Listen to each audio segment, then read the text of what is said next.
ocuparse o preocuparse. Entre estas dos palabras hay un pre de diferencia, pero estas tres letras hacen que cada una de ellas tenga connotaciones muy diferentes. Pre significa antes, o sea, algo que pasa antes de ocuparse. Ocuparse es llenar el tiempo de actividades que nos llevan a algo. Y si ocuparse es eso, ¿qué sería preocuparse? Preocuparse es hacer algo antes. O no necesariamente hacer, pero sí es lo que pasa antes de ocuparse. Normalmente, lo que pasa antes de ocuparse es una preocupación. Y esto atañe al mundo de los pensamientos, de las ideas, mas no al mundo físico de la acción. Nosotros, como sociedad, pasamos más tiempo preocupados que ocupados en las cosas. Pasamos más tiempo girando en torno a las ideas de una situación que en las acciones para resolverla. Es así como nos llenamos de pesos innecesarios. Es así como nos enfrascamos en una ruta sin avance, donde a pesar de estarnos moviendo, no llegamos a ningún lado. Generalmente la preocupación es una cadena que nos mantiene enlazados a una realidad que no podemos cambiar y que si podemos cambiarla no hacemos nada al respecto. Ahora, llevemos la idea de la ocupación y preocupación al mundo de la herencia.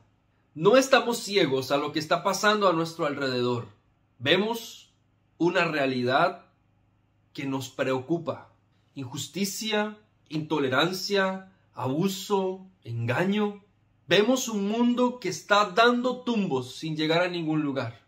Vemos hacia el futuro y el panorama no cambia. Entonces nos preocupamos al ver ese cuadro que nos presentan las noticias, las redes sociales y cuánta pantalla tenemos al frente. Nos preocupamos. Nos preocupamos tanto que nos volvemos simplemente críticos. Estamos inconformes con todo lo que pasa. Elevamos juicios. Nos enojamos por todo. Rechazamos todo. Nos llenamos de desesperanza, de amargura. Nos cargamos de todas aquellas cargas negativas que no nos dejan avanzar porque tan solo estamos pensando lo que pasa. Estamos preocupados. ¿Significa que no debemos preocuparnos? Es casi imposible no hacerlo. Hay que ser realistas. Nos preocupamos por lo que pasa. Pero debiéramos dedicarle más tiempo a estar ocupados que a estar preocupados. Deberíamos estar ocupados cambiando la realidad. O más bien, deberíamos estar ocupados influyendo en aquellos que pueden cambiar la realidad. No es tanto en pensar cómo cambiar un ambiente o una realidad tan difícil, sino cómo llegamos a la vida de aquellos que pueden transformar los ambientes. Ocuparnos en influir en las personas, ocupar en darles algo, dejar algo para las nuevas generaciones de manera que estas nuevas generaciones que son personas puedan cambiar la realidad que vemos. Dejar una herencia para las nuevas generaciones no es preocuparse porque el mundo en el que vivimos está mal. Es ocuparnos en hacer realidad los cambios, primero en nuestra vida, para entonces influir en las nuevas generaciones. Para ver un cambio en el mundo, no tenemos que estar tan solo preocupados. Tenemos que pasar de este mundo de los pensamientos y las ideas, de las cargas emocionales, a la acción. Tenemos que empezar a hacer algo, tenemos que empezar a influir en otros. Tenemos que permitir que Dios nos cambie desde adentro hacia afuera, porque son estos cambios contundentes y duraderos los que van a influir en la vida de los demás. Dejar una herencia para las nuevas generaciones no es una invitación a estar preocupado. Es una invitación a ocuparse en hacer una diferencia, porque cada una de tus acciones cuenta. Cada uno de tus cambios marca una diferencia. No es lo que piensas lo que va a cambiar a la nueva generación, es lo que haces y por lo tanto debes empezar ahora. Te invito a ocuparte hoy mismo, a hacer algo hoy, no a pensar qué puedes hacer, sino a empezar a hacerlo.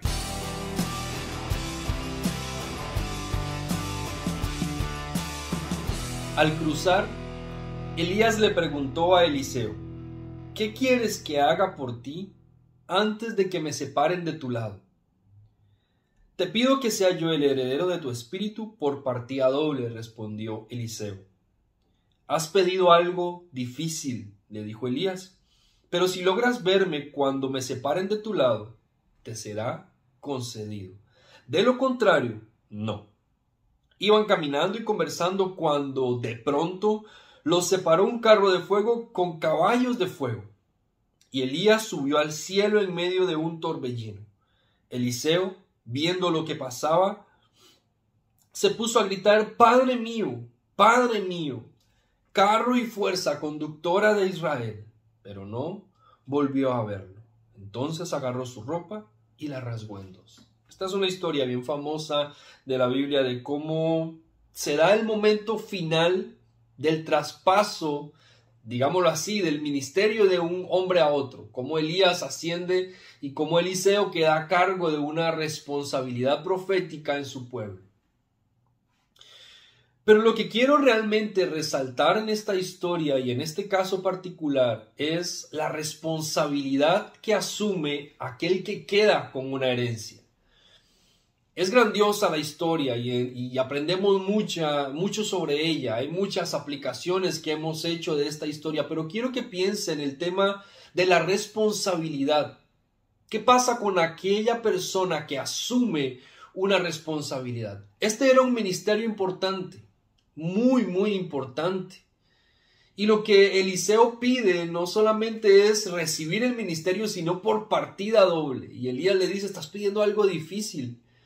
Pero hay una pequeña prueba. Si tú pasas esta prueba, vas a recibir lo que estás pidiendo. O sea que toda gran bendición o todo gran beneficio tiene también una gran responsabilidad.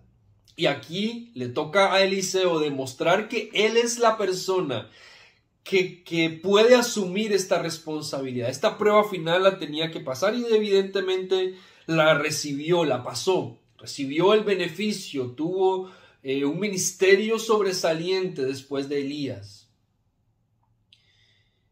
Pero Eliseo estaba listo para aquello. Eliseo estaba listo para la prueba. Había tenido algunas pequeñas pruebas o pequeños desafíos antes de este último. Se venía preparando para un momento como este. No ocurrió de la noche a la mañana, sino que hubo una preparación que le permitió llegar hasta ahí. Dejar una herencia no solamente conlleva la responsabilidad de dejar algo, de preparar algo. También es de enfocarse en aquellos que van a recibir la herencia. O sea que no solamente son importantes aquellas cosas o aquellos elementos que dejemos, sino a quienes les dejamos aquellos elementos. Probablemente muchas herencias se han perdido porque aunque hemos dejado una enorme cantidad de cosas en manos de otros, no hemos preparado a esos otros para que con sus manos multipliquen la herencia. Por eso es que muchos padres en este mundo que han dejado negocios, inversiones y mucho dinero en manos de sus hijos, nunca prepararon a sus hijos y por lo tanto perdieron gran parte o todo lo que les costó construir.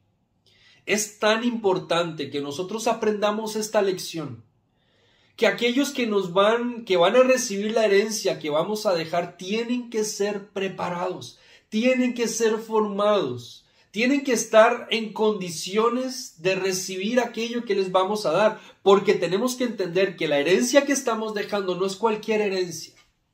Es una herencia invaluable, imposible de medir, es grandiosa, es eterna. Y por lo tanto, aquellos en quienes vamos a poner esta herencia también necesitan ser preparados.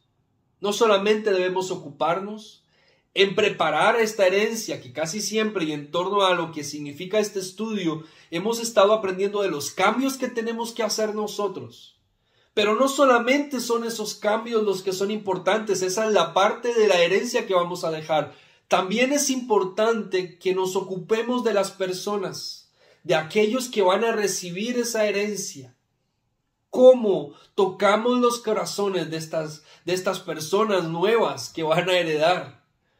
¿Cómo adiestramos su corazón? ¿Cómo hacemos que ellos puedan recibir la herencia?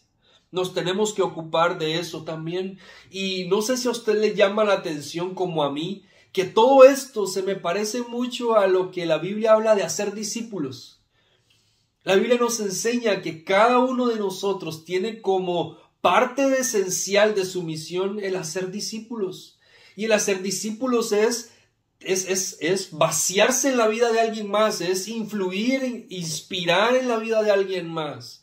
Es caminar con alguien para que vaya desarrollándose y vaya conociendo a Dios también. Y a su vez, que vaya haciendo lo mismo con los demás. El discipulado es la formación, el adiestramiento de nuestro carácter. Es lo que la herencia nos está diciendo, es lo que la Biblia nos está enseñando. Tenemos que ocuparnos de las personas. Tenemos que ocuparnos no solamente de aquello que vamos a dejar o de cómo estamos viviendo, sino de cómo estamos amando a aquellos que van a recibir una herencia. Ellos necesitan estar listos y no van a estar listos si nadie los prepara. Si la próxima generación despilfarra la herencia que tú les dejaste, es porque fuiste un mal discipulador, es porque fuiste un mal maestro, es porque no los preparaste, es porque no has trabajado en la persona, solo trabajaste en dejar algo, pero no en a quienes se los ibas a dejar. Asumamos nuestra responsabilidad. Y sepamos que este trabajo, que esta herencia no se deja solamente cambiando nuestra vida, sino aprendiendo a tocar a las nuevas generaciones, aprendiendo a influir en las nuevas generaciones. Es aquí donde los métodos, es aquí donde las formas, es aquí donde los moldes pasan a un segundo plano y nos toma relevancia la persona, el corazón de la gente. Y no podemos llegar al corazón de la gente a menos que la amemos. Si no amamos a las personas, no les podemos heredar nada. Nada eterno se puede heredar sin amor. Y tenemos que partir desde ahí. ¿Cómo estás amando a las nuevas generaciones? ¿Cómo las estás formando? ¿Cómo estás trabajando con ellas? ¿Estás siendo significativo para ellos? ¿Cómo lo estás haciendo? Este punto es determinante y es importante a la hora de dejar una herencia.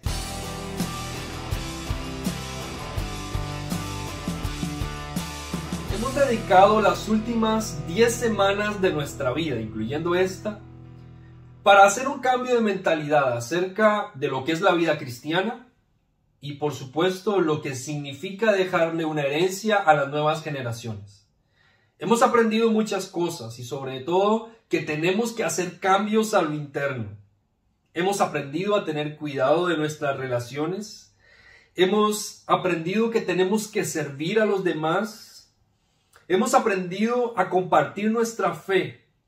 Hemos aprendido lo importante que es adaptarnos a los cambios, a ver el trabajo como parte del propósito de vida, a ser modelos dignos de imitar, a hacer de nuestra vida adoración para poder contagiar esa pasión, a vivir como sabios, y todo esto dentro del contexto de la familia. El tema de hoy es un elemento que va a permear todos los anteriores, todos los que hemos mencionado, está integrado y es esencial para que todo lo anterior se dé. Se trata de la oración. La palabra clave de esta semana es oración. Como hijos de Dios sabemos el valor que tiene la oración y lo importante que es que nosotros dediquemos tiempo a la oración si queremos que pase cualquier cosa, y en el tema de la herencia no es la excepción. No podemos dejar preparar una herencia si no oramos. Porque en esencia esta herencia no es material solamente, es trascendental, es eterna, y por lo tanto comenzamos a hablar de las cosas que no están aquí en la tierra y que no son materiales. Esto se trata de algo espiritual. Cuando nosotros oramos, no le oramos al viento. Cuando nosotros oramos, estamos orando a Dios. Nos estamos conectando con alguien. ¿Por qué tenemos que orar por las nuevas generaciones a la hora de transmitir una herencia? Hay 7 características que vamos a repasar hoy, que son importantes dentro de lo que es la oración. Número 1, la oración es espiritual. Nuestra primera batalla a la hora de preparar una herencia es una batalla espiritual. No tenemos enemigos como personas, tenemos enemigos como espíritus. Peleamos contra ellos. No ejercemos una batalla frontal contra las personas o contra las nuevas generaciones. Nuestra batalla es espiritual. Nuestra batalla es en oración primero. Y como no tenemos una comprensión total del mundo espiritual, somos siempre caminantes en aprendizaje. Tenemos que caminar de la mano de Dios para que Él nos guíe. Y esa guianza se da a través del Espíritu. Tenemos que recordar que esta batalla se libra en el Espíritu. Que dejar una herencia no solamente es lo que puedas hacer como ser humano, sino cuánto puedes orar y cómo puedes orar para que las cosas ocurran. Que la intervención divina ocurra en medio del plano natural. Como hijos de Dios sabemos que nos movemos en el mundo material, pero que somos influidos directamente por el mundo espiritual. Número 2. La oración tiene que ver con persistencia. La oración no es algo mágico que simplemente invocas una frase y ocurren cosas. La oración no es mágica, pero es milagrosa. Puede provocar muchas cosas en la vida de la gente, pero nos lleva primero a la persistencia, porque para ver cambios a la hora de orar, tenemos que ser perseverantes, porque en la medida que estoy orando, estoy conociendo a Dios, descubriendo su propósito y entonces comienzo a cambiar. Ahí comienzan los cambios de la oración. Por lo tanto, nosotros tenemos que aprender a ser perseverantes. La oración no es una carrera de velocidad, sino de resistencia. Tienes que orar siempre, en todo tiempo. No cansarte, no orar por lo que ves en las circunstancias. Orar siempre. Esa es la consigna. Número 3. La oración se hace en la verdad, está sustentada en la verdad. Oramos en la verdad. ¿Qué es la verdad? La verdad no es un concepto, ni siquiera es un valor. La verdad es una persona, es Jesús. Y cuando nosotros oramos, no le oramos al universo, no le oramos a la vida. Le oramos a Jesús. Estamos sustentados en Él, por lo tanto nuestro tiempo de oración no puede tener mentira, no puede ser fingido, no puede ser una repetición sin sentido. La oración es hacia alguien, nos estamos dirigiendo a una persona, estamos entablando conexión con alguien. Por lo tanto, debe estar sustentada en la verdad, y la verdad es una persona, la verdad es Jesús. No podemos fingir ni mentir ante Él. Tenemos que estar sustentados en la verdad y orar con la verdad. Número 4, la oración es justicia. La justicia nos recuerda que no merecemos tener acceso a la presencia de Dios. Y cuando oramos, ¿sabes qué pasa? Hay un enemigo mentiroso que viene a nuestros oídos a decirnos aquellas cosas que no nos gusta escuchar y que parecieran ser verdad, pero son mentira, y nos empieza a decir que no merecemos a Dios, que no tenemos salvación, que hemos pecado, que no somos dignos de estar ahí. Y aunque eso es verdad, ¿sabes qué hace el Padre? Trae delante de ese momento el acta de los decretos que nos era contrario y dice: esto fue clavado en la cruz, aquí está un sello en sangre que demuestra que mi Hijo está lavado por la sangre de Jesús y tiene acceso a mi presencia, y mi gracia lo abraza. Por lo tanto, cuando nosotros oramos, estamos activando la justicia de Dios que nos ha rescatado. Y podemos orar con libertad y con confianza delante de Él, porque sabemos que Dios nos escucha, que no hay interferencia al estar en su presencia, porque Él nos ha perdonado. Él ha creado el acceso que no existía y que nos mantenía separados de su amor y de su gracia. Número 5, la oración es paz. Cada vez que oras, y cuidado con esto, porque cada vez que oramos, desatamos una guerra para conquistar la paz. ¿Por qué? Porque las dudas vienen a nuestra mente, porque las circunstancias no parecen ir de acuerdo a lo que estamos orando. La paz significa que yo libro una batalla con mi propia credibilidad, con mi propio sistema de creencias y con mi fe.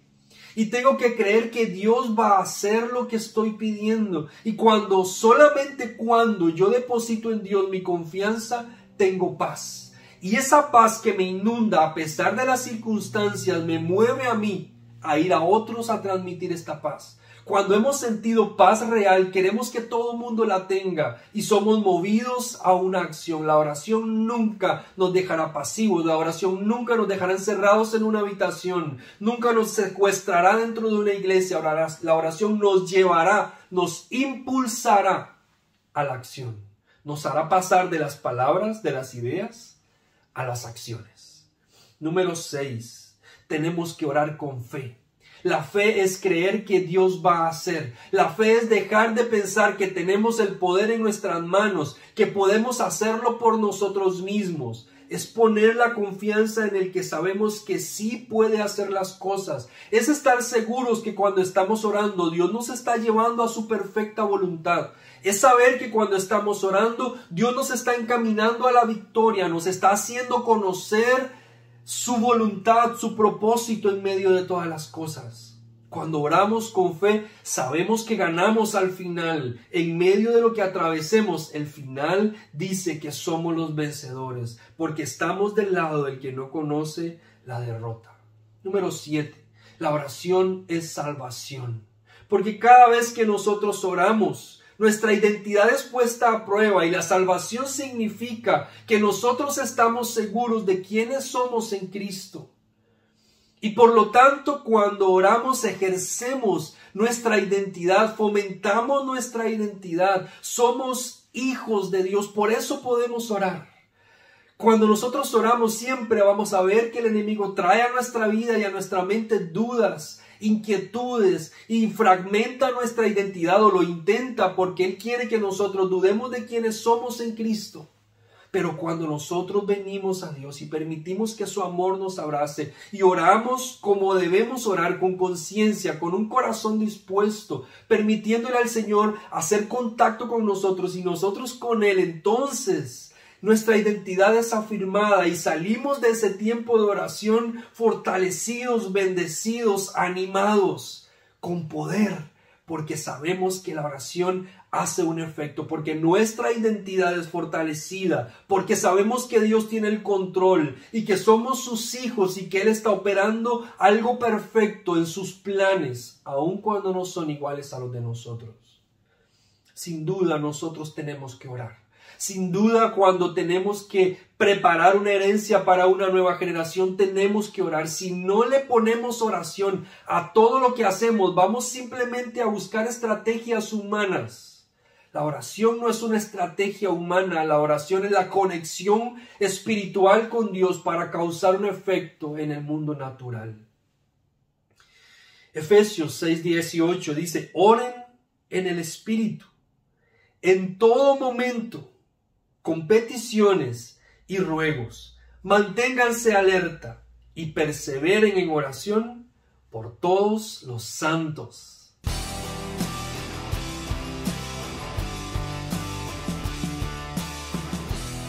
Está por terminar la serie Herencia y hoy hablamos de un punto que resume todo lo demás o que hace el engranaje perfecto para que todo lo demás se dé, y es la oración. Como cristianos, nuestra vida debe basarse en la disciplina de la oración, así como la del ayuno y demás. Pero la oración es clave para mantener una relación con Dios. La oración no solo nos permite comunicarnos con Dios, sino que a través de la oración nuestro corazón, nuestros pensamientos, nuestra mente va cambiando. No pensamos que la oración es cambiar a Dios, sino sabemos que la oración nos cambia a nosotros. Así que, como estamos por terminar, quiero que me acompañes a orar, para que la oración sea el centro para que las nuevas generaciones puedan ser impactadas. Señor, te queremos dar las gracias por darnos la herramienta de la oración, porque sabemos que con ella podemos hablar contigo y no únicamente desahogarnos, sino podemos entablar una relación contigo a través de la oración. Te pedimos que al cierre de esta serie podamos repasar y recordar cada uno de los puntos que hemos tocado a través de estas 10 semanas, para que pueda ese aprendizaje consolidarse en nosotros, hacer un cambio verdadero en nuestros pensamientos, para que así podamos influenciar e impactar a las nuevas generaciones. Permítenos siempre ser la gente de cambio, que el cambio sea interno, venga de adentro, no solo algo externo o superficial. Permítenos ser esas personas, esa generación que ayude a la nueva generación a cambiar al mundo. Porque sabemos que si impactamos, aunque sea la vida de una persona, esa persona va a impactar la vida de otra persona y esa persona de otra persona, y así surge el efecto dominó. Así podemos ser parte del cambio de este mundo. Ayúdanos, Señor, para que nuestra oración no sea una oración superficial únicamente, sino que entendamos que es algo espiritual, donde conectamos no solo contigo, Señor, sino con un mundo espiritual que existe, del cual no nos podemos olvidar. Ayúdanos, Señor, a ver la oración de forma espiritual y no únicamente una forma de desahogarnos, porque realmente la batalla, digámoslo así, no es contra las personas que tal vez no creen en ti, mi Dios, o que no saben de ti, mejor dicho, sino sabemos que es algo mucho más profundo que eso. Permítenos ser conscientes de eso en todo momento, para que nuestra oración no solo sea efectiva, sino que sea más allá de un desahogo, sino más bien un canal de comunicación contigo. Cuando hablamos de orar por las nuevas generaciones, permite que nuestro corazón en todo momento vea la necesidad de ellos y no lo que nosotros queremos cambiar, para que esa necesidad y esa oración por la que estamos pidiéndote sea efectiva en la vida de ellos, Señor, y no simplemente una forma de que se haga lo que nosotros querramos.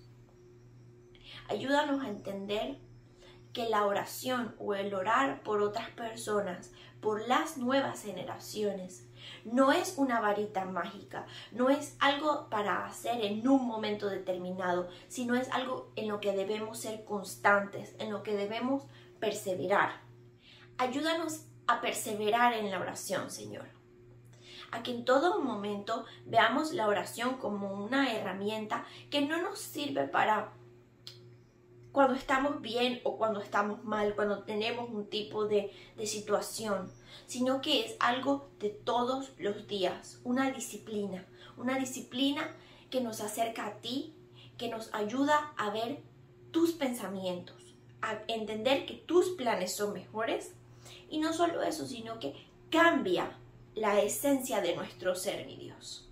Y por último, ayúdanos en todo momento a orar con fe, creyendo, uno, que Dios nos escucha, y creyendo, de segundo, que Dios puede obrar milagros. Esa es la fe que queremos tener en nuestra oración, para asegurarnos que al orar sabemos que tú nos escuchas y creemos que lo que estamos orando, tú puedes cumplir ese milagro, mi Dios. Que no tomemos la oración como una varita mágica, pero que sí seamos consistentes y persistentes, para que al orar por las nuevas generaciones, nosotros seamos cambiados y a la vez el mundo sea cambiado. Amén.